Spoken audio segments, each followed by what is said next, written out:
Yo, what's going on, guys, and welcome back to another episode in my Football Manager save. This is episode number 69.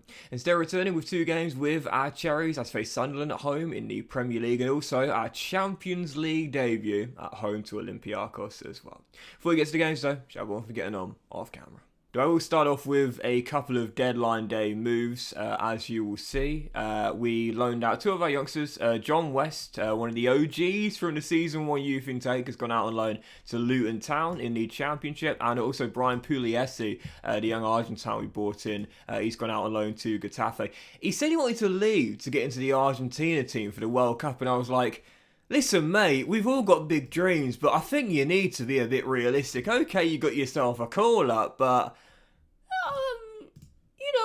you might make it, but I'm just saying, don't hold out that much hope. He's gone out on loan to Getafe. If he makes it to the World Cup, then well done, mate. But honestly, I think you're going too quick, mate. You're going too quick. You've got to take things in stages, you know. Anyway, I did make one signing, as you'll see. Musa Camara. This is a young midfielder that's coming from Manchester City on a small £700,000 deal.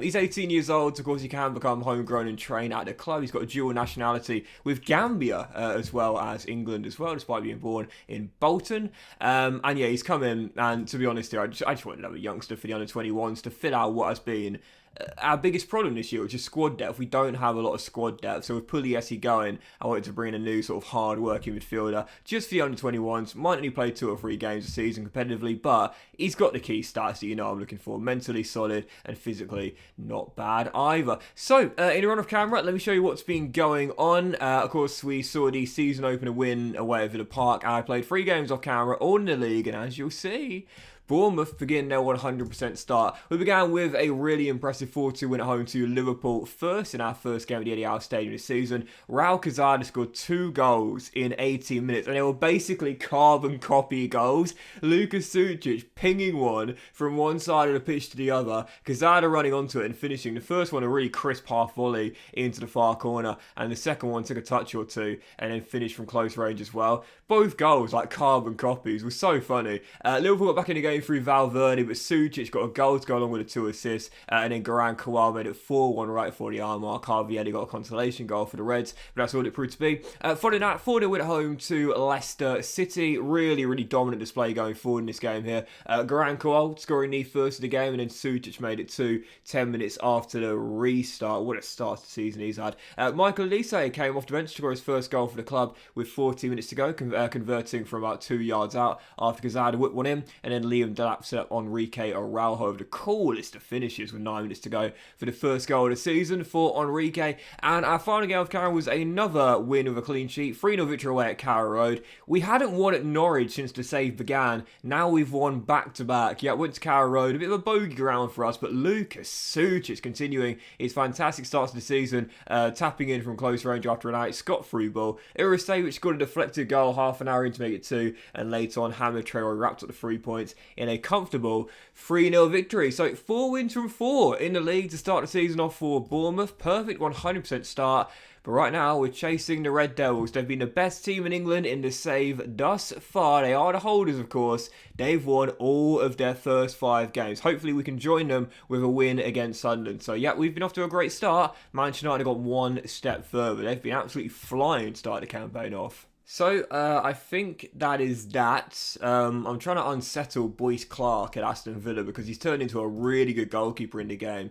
Remember when I talked about those young Reading players, that young crop they had, Michael Elise, Omar Richards, Boyce Clark as well is one of those youngsters. You know, he made his Reading debut quite early in the Championship, and in the save, he moved on to Luton. Then in the year they were relegated, he moved on to Aston Villa for the release clause. I was so close to meeting that release clause a couple of years ago. Let's just say I regret that, because in the save, he's turned into a fantastic shot stopper. He really has. He's only got 3 years left on his deal, but I have tried to unsettle him. I wouldn't mind bringing him in as he is a homegrown goalkeeper. Yeah, that's it. So let's jump into the first game of today's episode. Oh, no, of course it's not. By the way, the Champions League phase has now been drawn. These are the teams that we're going into the league phase with. First game's already been played, Stade Rennais beating AC Milan, but We've got Barcelona and PSG in our fixtures. Actually, you might have seen it down here. But yeah, we've got some tough fixtures here. Olympiacos is, of course, our first fixture in Champions League history. But then we've got PSG away at the Parc des Princes. Then we've got Benfica. We've got Karabag, to be fair. But then RB Leipzig away and Barcelona as well. And then Apoel and Mallorca. Mallorca, of course, last season had an amazing year in La Liga, winning the Copa del Rey. So, yeah, there's some tough fixtures there. But I don't know what I was expecting. It's the Champions League phase. Of course, we're going to get some tough fixtures, but even so, we've got to take on Barca, PSG, Leipzig, and Benfica as well in 4 of those 8 fixtures. That is going to be tough. So, yeah, heading into the first game, it is indeed the Black Cats. We've beaten Sunderland, I think, every time we faced them in the series. Let's see if we can continue that today. On the injury report right now, whisper it quietly, but everyone's fit. It won't last long. But heading into the game, we're still playing our 4-3-1, and I had made a couple of instructional changes, but I've reverted back to what we were doing in the opening day victory against Aston Villa. We changed our mentality from attacking to positive. I mentioned before, I don't know why, but attacking on FM for me doesn't seem to work as well as positive. So we've gone back to positive, and that is it just for the time being. So this is our team. We've got Georgie in goal, back for us Gaz, who's just signed a new contract, by the way, was unhappy with his deal, but he only wanted an extra like 15 grand a week for 2 more years. So I thought, fair enough, it's worth the hit to keep him happy, really. Won't stop him getting sent off, I'm sure, but even so, Gazzy just signed a new contract there. The Dragon, Mascara and Aarons with Rodri and McTominay, our DM duo. Kazada is on the left, Sucic on the right. What a start to the season for him. And Scott supports Garang up top. On the bench, you got Ward, Akoli, Garza, Mitchell, Urasevich, Radulovic, Traore, Elise, and Enrique as well. First 2, it's Sunderland at home. Let's make it 5 wins from 5 and maintain our 100% start. Come on, you Cherries. Oh, look at that. They've got 2 of our former players now. Zabani's moved on from Watford. They were relegated last season, so I assume he had a release clause in his contract. And Ilya has now moved on to play for the Black Cats. Yeah, 30 mil. So, yeah, Watford spent massive money on him to get them into the Premier League. Was it worth it? They're only there for a year. And then again, only a £10 million loss. I guess it was worth the gamble, really. Anyway, he and Travers, our former players, starting tonight. Let's see if we can maintain our 100% starts of the season. I have to say that the one player that has just excelled to start this campaign off is Mr. Luka Sucic. I mean, when you talk about all the signings we've made in this save so far, you could say Georgie for 8.5 mil. For all the years he's been our starting goalkeeper. Okay, he's let me down on occasion, but you know he's won me more points than he's cost me. You could say Max Aaron's on a free, probably the best free transfer I've ever pulled off in Football Manager. Alex Scott, who started the save for us as our first signing. You could say Garang replacing Dominic Solanke. But to me, Luka Sucic, he's an absolute baller. This guy, to me, he's the most elite player I think we've ever had in this save so far. He is just at times unstoppable. And the fact we've managed to keep hold of him through qualifying with the Champions League is a major boost. Because I don't know where we'd be without a bit of Luka magic on the right. Speaking of the right, here's Max Aaron finding Alex Scott. And it's the perfect start 4 minutes in. It's going to go to VAR, but I think that'll stand. Almost certain that'll stand. A lovely ball by Max Aaron into the middle. And Alex Scott converts from close range. That's his second of the season already. He's got a couple of assists as well. I know he's so much better further forward, and that is what Rodri is bringing to this team. Not just his ability on his own merit, but also the fact that now Alex Scott has as much freedom as he wants to go and attack as an AM, where he is best in this team. Bournemouth up by a goal, and it's Alex Scott with the opener. Mere drag. Oh, flashes one just wide. Rodri to Mascara.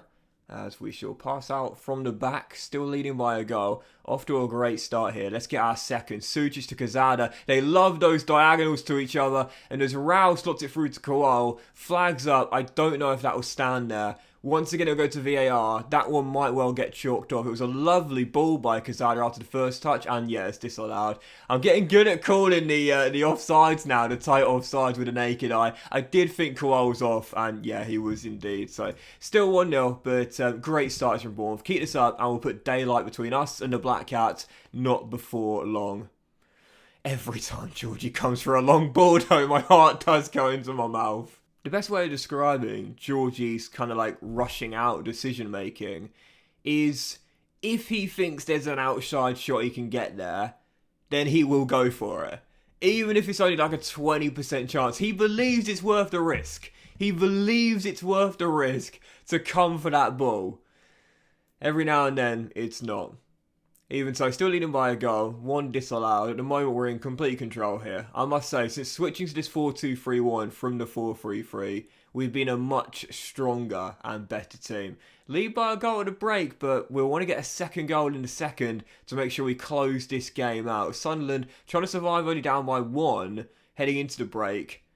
As Shola Shortire is dispossessed by Kazada, and now Scott to McTominay sends it over the top, and there is Luka down the right hand side. Sucic trying to step in field, does so. Sucic fires it just over the bar. Still 1-0. Want a second goal to put some daylight between us and Sunderland. So as things stand, we will be going top if we hold on to this scoreline due to our goal difference being better than Manchester United's. But we know how tight league tables can be.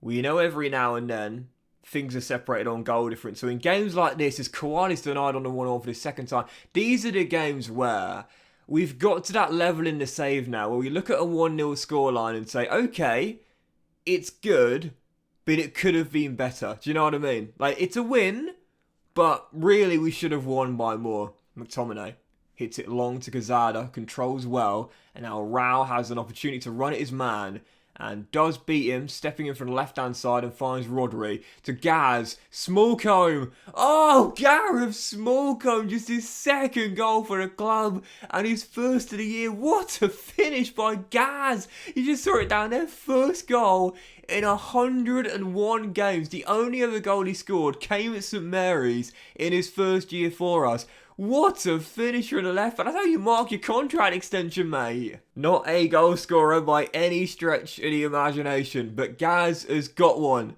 His first of the year, as Rodri is denied by Travers from range, and Kazada for some reason just decides to dribble out of play. Gareth Smallcombe, he's never going to become the next Gareth Bale. Not with that goal scoring record. But, do you know what? We have got a return on investment now. It's taken me over 3 years to get it, but I'm still pleased enough with the progression he's shown. He'll never become a world-class left-back now, I think. Even at this age, I can already call that. But, to be fair to the kid, I threw him into the deep end, and he did swim. You got to give him at least a bit of credit. Almost there. 5 minutes to go. Still leading by 2. Let's see if we can get that third goal we're looking for in a very dominant afternoon here at the Eddie Howe Stadium. Oh, Enrique off the post. And I think that might well do it. I'm going to take off Rodri, who's ran himself into the ground and once again been sublime like everyone David Garza, and swap here Mia Drag's rolls around. I have to say, looking at Mia Drag, I do feel as though, is it just me, or do you think he'd be better as a DM? The reason I've kept him at centre half is just simply because he's just so tall and quick as well, which is really important for us playing a high line. But when you look at that passing stat, I feel as though a DLP in this team, I have to be honest here, I think maybe a position change might well end up being the right thing for him, you know. Taking over from Rodri from next year onwards. The intercept's there, and now Radolovic finds Kazada down the left-hand side. Rao stepping inside, finds Enrique, who fires wide the post. I'm disappointed we're only going to win this game by 2, you know. I mean, don't get me wrong, it's been a dominant display, and our 100% start to the season continues, so I'm certainly not going to go harsh on the boys in the break and say we got away with it when you look at that XG, but we probably should have scored more goals. Let's be honest here. There's now 2 man of the matches this season for Gaz as well. This is looking as though it could already be, just 5 games into the season, his best season in a Bournemouth shirt. He, at the moment, is off to a phenomenal start this year, and proof as to why he deserved that contract extension. He's off to a brilliant start. Already an assist and a goal in 5 games. Fantastic. Keep it up, young man. Keep it up. You may well never hit those heights we were hoping for when we signed you from Spurs, but keep it up. So that's 5 in a row for Bournemouth. Start the season off back on top. I've got to say, there's a long way to go, but I think even now at this early stage, we've got to say, I know at the start of the season I would say here would still be enough. I'm starting to think now, maybe here minimum. I think we might well be good enough. Chelsea and Arsenal, both off the poor starts. I think now top 4 should be our minimum requirement. Right then, here we go. It is Bournemouth history. First ever game in the club's history in the Champions League. And we welcome the Greece side Olympiacos to the Eddie Howe Stadium. And we've only sold 16.6 thousand tickets for our first ever Champions League game. Are you kidding me? Are you actually kidding me? What? Ridiculous. History tonight, guys. I swear we had more for our Conference League debut. Right, heading into the game, a few changes to our lineup, but none to the tactics. George in goal, back four is now Tyrick coming in, Akoli, Mosquera and Aarons, Rodri McTominay in the DMs once again. No, Traore's on the left for Quezada, Sucic on the right, and Scott supports Kowal up top. So a few changes to our lineup, but not too many. On the bench you got Ward, Mia Drag, Garza, Small Cone, the Chump, Forsby, Urasevic, Radulovic, Quezada, Elise, Delap, and Enrique as well. Second and final game, it's history, yet the fans don't seem to be asked. Are you kidding me, guys? Come on. It's a Champions League debut. Oh, yeah, look at that. Doesn't that look clean, that? The CL theme. That's really nice, that. I like that. Oh, in the top left as well. That's really nice. Oh, yeah. We've arrived, mate. We have arrived. That's really clean. I like that a lot. I don't like this though. I can't believe I'm fuming about that. I'm absolutely fuming. 16,000. We got less people turning out to our Champions League debut than we did against that game on the weekend against Sunderland. It's unbelievable. It's incredible. Okay, I get it. It's not one of the elite teams in world football. We're not taking on a PSG or a Real Madrid as Garang Kowal scores his 4th of the year and our first in CL history. But even so, it's the occasion. You know, it's the moment. It could be this could be the Karabag game. It wouldn't matter. It's the debut. It's our first ever one. You know? I'm a bit bitter about it, I'm not going to lie. Not bitter about that though. Lovely ball by Alex Scott. Another assist for our number 8 and Garang's 4th of the year puts us in front. Yeah, I get it. It's not PSG. It's not Bayern Munich. But really, it's still the debut. Do you know what I mean? Like, where are ya? Let's be having ya. Seriously. This is why we can't raise any money. The fans don't care about us. McTominay robs his man and finds Sucic down the right. And after a very quick first half, he's still leading by 1. Let's see if we can get that second goal and get ourselves into a really healthy lead against Olympiacos. Max slides through Sucic, off to Alex Scott. What a start for Scott. 3rd of the year, a few assists as well. He's absolutely thriving in that attacking midfield position. For all the years he had to sit deep for me, because we didn't really have anyone else that was good enough in that position. Now that Rodri's come in, Alex Scott is elevating his game. Bottom corner, 3rd of the year already. And look at the empty seats. I said Olympiacos fans, that's fair enough then, to be fair. I mean, come to think about it, that is quite a good point, you know. Like, obviously, I can't imagine too many Olympiacos fans making the journey here for this game. I mean, they were massive underdogs anyway, due to the rise in our quality over the past few years, as Garang gets another one, and it's another. Alex Scott is just pulling the strings out there like a puppeteer.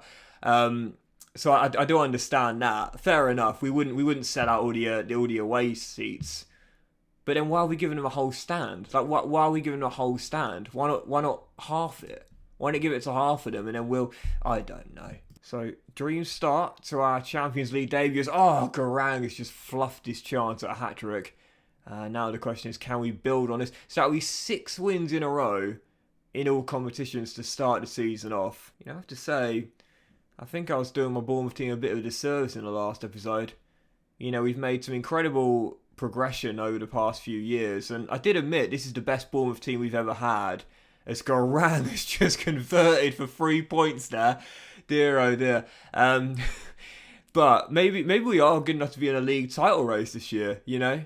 Never really been in one before. I've never really felt we've ever had a realistic chance of doing so. But looking at this team we've got now as Mosquera hits the bar, and the start we've made, what will be 6 in a row in all competitions, maybe, just maybe, we could be good enough to be in a title race this year. And can we get a 4th goal as we just arrive in stoppage time? I'd love to see Garang get his hat-trick, but instead, Ivan Urasevic is going to convert his 2nd of the season already. I gave him a new contract in pre-season, And I've called this guy the replacement for Scott McTominay in that ball-winning midfield role. He does need to kick on a little bit. I am slightly concerned about the lack of teamwork, but at just 21 years old he is now, we've got such a great crop of young players. He is one of the best. Can't show you his stats now, but even so, 4-0, and this completes a dream debut in the Champions League. Minute to go.